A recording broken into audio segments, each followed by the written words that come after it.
এই ভাই দাঁড়াও দাঁড়াও দাঁড়াও, কি করতেছো তুমি? আজান দেওয়ার সময় হয়ে গেছে, দোকান বন্ধ করতে হবে না? ওরে ভাই দোকান পরে বন্ধ করো, আমার বাড়ি সে আত্মীয় স্বজন এসে ভরিয়ে গেছে, মুরগি তোর লাগবে। বাড়ি আত্মীয় স্বজন আসতা, পোল্ট্রি নিবি কেন? ফ্রিজে গরুর গোশ আছে, গরুর গোশ দিচ্ছি, নিয়ে যা। গরুর গোশ কি আর গরিব মানুষের খাওয়ার সাধ্য আছে?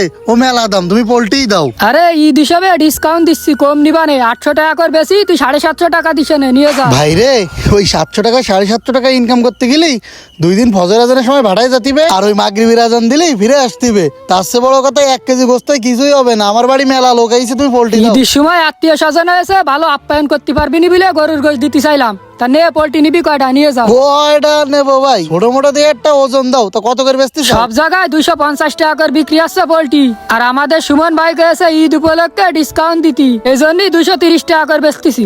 তাহলে ওই 800 দিয়ে একটা তাহলে ওজন দাও, দেখো কোনটি কতটুক হয়। এ কোনটা দেবো দেখ, ছোটটা দেবো না বড়টা দেবো দেখ। ছোট দিয়ে একটা দাও। ধরতেছি, দাঁড়া, এটা দেখ, এটা দেখ। উড়া না, আরো ছোট, আরো ছোট। আরো ছোট, দাঁড়া দেখতেছি ওই বাড়ে ছোটটা। হ্যাঁ, এটা হবে। আরে এত বড় মুরগি আমি নেবো না, ওই পাশে ছোট দিয়ে একটা দাও দিন আমারে। আমার টাকা কম বুঝদিছ না? এইটাই সমস্যা, আরো ছোট মুরগি দেখবো। হ্যাঁ ভাই একটু ছোট। এ যা দিন তুই আনতে, যা দিন, তোর কাছে মুরগি বেচবো না, যা তুই যা। আচ্ছা আচ্ছা আচ্ছা ভাই, রাগ করি না, রাগ করি না। ওই খাবারের পাত্রের কাছে ওইটি রয়েছে, ওইটি দাও, আর কিছু করছি না। আচ্ছা, তুই গেলে ফইননি মহিনের কাছে মুরগি বেচতিস করে না, দাঁড়া দেখতেছি আর একটা। হ্যাঁ ভাই একটু দেখো সেরকম ওইটি। এনে মুরগি পাইছি, এই মুরগিটা সেই হবে নে, ধর। এই যে মাপ দিয়ে দেখি কট্টুকায় মুরগি। 676 টাকায় তুই 70 টাকা দিছে নে, নিয়ে যা। ও ভাই আর একটু ছোট মুরগি হইলো না? এবার দিবান তোমার কানের পাত্তা বা, তুমি তো দেখাই দিছাও এটি। আমি তো ভাবিলাম আরো কম সম হবে না, এত ওজন হবে তা তো বুঝতে পারিনি, আরো ছোট দেওয়া যাচ্ছিল যে। এ যা যা, মুরগি বেচবো না তোর কাছে, দোকান বন্ধ করবো, নামাজ পড়টি বেকন যে। আচ্ছা ভাই রাগ করিয়ে না, দাও মুরগিটা একটু ড্রেসিং মেসিং করে দাও। এ আশিক, মুরগিটা ধর।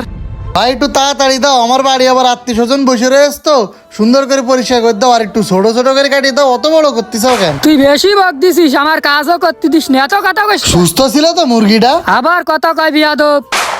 হয়ে গেছে তোর মুরগি, হয়ে গেছে, নিয়ে যা। ওই মাথাটা উঠে দাও, মাথাটা উঠে দাও, থাই যাচ্ছে বলো। হ্যাঁ, এই যে তোর মাথা দিয়ে দিছি, মাথা থাকি যাচ্ছিল। হ্যাঁ ওই গিলে মিলে সবকিছু ঠিকঠাক আছে কিনা একটু দেই দাও। ও বলো আমাকে বাড়ি আবার ওই খাওয়ার লোক আছে, বুঝতে পারিস? এত বক দিছিস কেন? তুই যদি চাষটা লোম পাকনা বইরে দি, নিয়ে যা। না ভাই ও লোম পাকনা দিয়ে কি করবো, ফেলাই দিয়ে নে। এত গেজাস না দি, নেই তোর মুরগি নে, আর মহাজনের কাছে টাকা দিয়ে যা। ভাই এই যে টাকাটা নেন তালি। এ আশিক, এসিলে তো 10 টাকা কম যাচ্ছে। কি 10 টাকা কম দিচ্ছে? এই তোর মুরগি নেওয়া লাগবে না, মুরগি থিয়ে যা। এ ভাই তা তোমাকে পরিষ্কার করার টাকাটা শর্ট পড়ে গেছে, তা বিকেলে বাড়ির উপরে এসে নিয়ে দিয়ে দিবা না, আর না হলে আমার ছোট ভাইয়ের কাছে পাঠাই দিচ্ছি। ঈদের সময় কোন মুসলমানের ব্যস্ত রে, বাকি মারাতে আসে, তোর মুরগি নেওয়া লাগবে না, মুরগি থিয়ে যা। ভাই আমি দেবো কইছি তো, 10 টাকা তোমার মনে তো সত্যেন না, আমি কি ফাও নিচ্ছি, দেবো তো কইছি। তুই কিন্তু মেলা বেশি কথা করছিস। এ আশিক, তোরে মুরগির কথা কই গেলাম, তা কি করেছিস? আরে বাক্কার ভাই, আসেন আসেন। এ আমি আসবো মানে তুই এদিকে আয়। আরে বাক্কার ভাই, মুরগি রাখিছি রাখিছি। এ ভাই, আমার মুরগি করে এই যে নিচ্ছে। ভাই, এই যে ভাই দেখিছেন, আপনার জন্য একদম রেডি করে রাখিছি। ছোট করে কাটিসাও তো, আমার আবার ভাবির হাতে ব্যথা।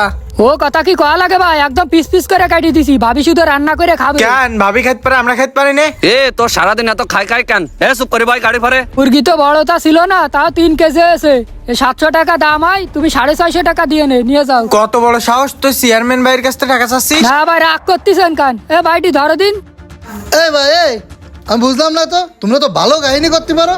এ আমার জিনিস চুকিয়ে দিয়ে দিচ্ছ ওকে। এ তোর জিনিস মানে বুঝলাম না। চেয়ারম্যান ভাই মুরগিটা আমি নিতে আসছিলাম, ওই 10 টাকা শর্ট পড়ে যাচ্ছে বলে মুরগিটা আমারে দিলে না। কিরে আশিক, তোর কত বড় সাহস, তুই আরেকজনের মুরগি আমাকে দিচ্ছিস? আরে ভাই, এর কথা শুনেন না দিন, এসে আমরা পাগল, আপনাদের জন্য কাটিছে মুরগি। এ কি করছো তুমি পাগল মাগল? তোমার না আমি নগদ টাকা দিয়ে মুরগি কিনতে আসি, এই নে এখন পাগল উপাধি না, দিচ্ছ। এই দুই পাগলের সাথে বই গেলাম নে। এ আশিক, আমি এখন এ গেলাম। ভাই ভাই ভাই, আমার টাকাটা দিয়ে যান। টাকা তো দেবো, তা তুই আমার গায়ে হাত দিস কান? একদম কান ফাড়া বেলায় দিবান তোর একদম। এ ভাই, এই চেয়ারম্যান ভাই, আমার টাকাটা দিয়ে যাবা না? বুঝলাম না। এ ভাই, আমার টাকাটা দিয়ে যান। এই চেয়ারম্যান, দেখিসাও কাণ্ড, নেতা বুঝলে ভাও নিয়ে যাচ্ছে, এই টাকা আমার জীবনে আদায় হবে না। ভাই একটা কথা কি জানো, মানুষ হচ্ছে শক্তের ভক্ত নরমের জম। ওই চেয়ারম্যান তোমার 600 টাকা নিয়ে চলে যাচ্ছে, তাদের বাদ দিস না। আমি গরিবের ছেলে না, 10 টাকা শর্ট পড়ে গেছে, অপমান তো করলে গেলে জিনিসটাও দিলে। আমি তো বলেছি যে আমার ছোট ভাইদের টাকা পাঠাই দিবা না, তাও তুমি বিশ্বাস করতে আরে পারলে না। ভাই, চেয়ারম্যান মানুষ এরকম করবে আমি কি বুঝতে পারিছি? আমি তো মনে করেছি চেয়ারম্যানের দিবানে আরো বকশিস দিয়ে যাবে না। এই মহাজন ভাই আমি কি করে জবাব দিবানে? আমার বেতনের তে টাকা কাটি। দূর, আমারও বাণিজ্য থাকলে না আত্মীয় বসুরি। এ ভাই ভাই দাঁড়াও, তুমি মুরগি নিয়ে যাও, টাকা দরকার 1 সপ্তাহ পরে দিয়ে ভাই আমি পরে দেবো না টাকা, নগদ টাকায় দিবা না, ওই টাকায় যাওয়াই তাই দাও। আসো আসো, ভালো মুরগি পাইছি, দিচ্ছি, আসো।